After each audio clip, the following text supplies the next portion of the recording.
Robots, it seems, will soon be capable of doing anything. Are there any limits to where they can be deployed? What will be left for humans to do when machines can perform the tasks just as well, if not better? This rose is for you. Have a good day.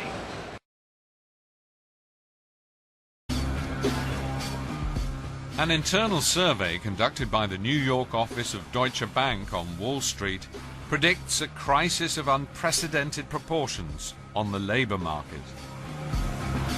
For the first time, new technical developments are set to destroy more jobs than they create.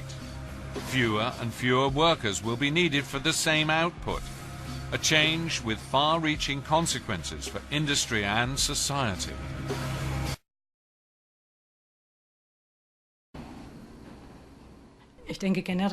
In general, sooner or later, manufacturers will have no option but Industry 4.0. I assume there is still a degree of timidity at the moment. A lot of firms have yet to settle on the area they can concentrate on.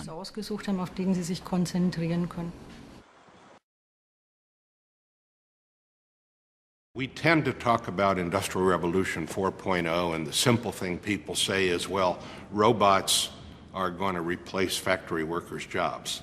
And I think to the most part that's true. But the biggest issue is going to be computers have now gotten to the point where they're so intelligent that they will be able to do a series of jobs, what we call white-collar work today. What's required is a totally different education set. That's why I have a little bit of challenge with, quote, Industrial Revolution. It's really an economic revolution 4.0.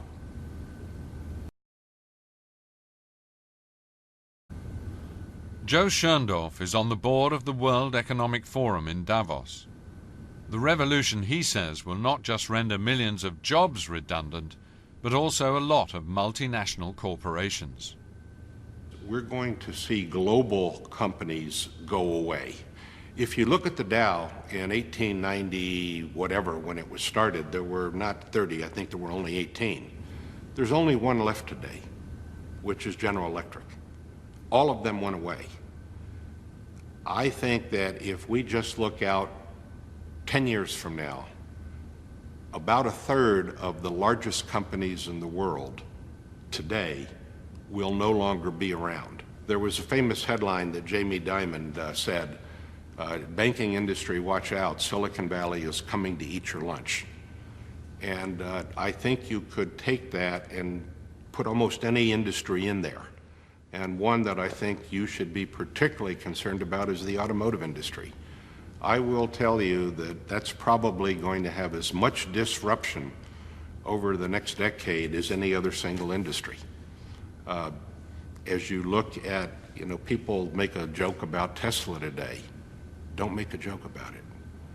What this team of engineers is doing is pretty important.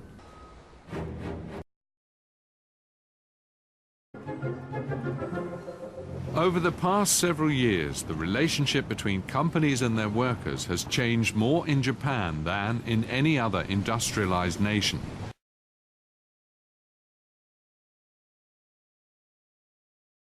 Traditionally, it was a matter of honor for companies to provide their workers with lifelong employment. These days, that is less often the case.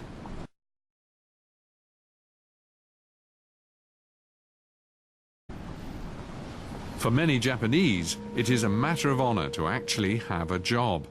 They believe that if they can't contribute to society, they won't be recognized as a member of that society.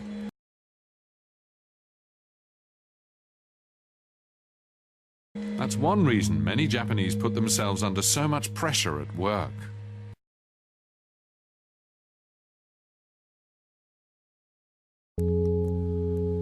To demonstrate loyalty to the company, they spend much of their time at the office or factory.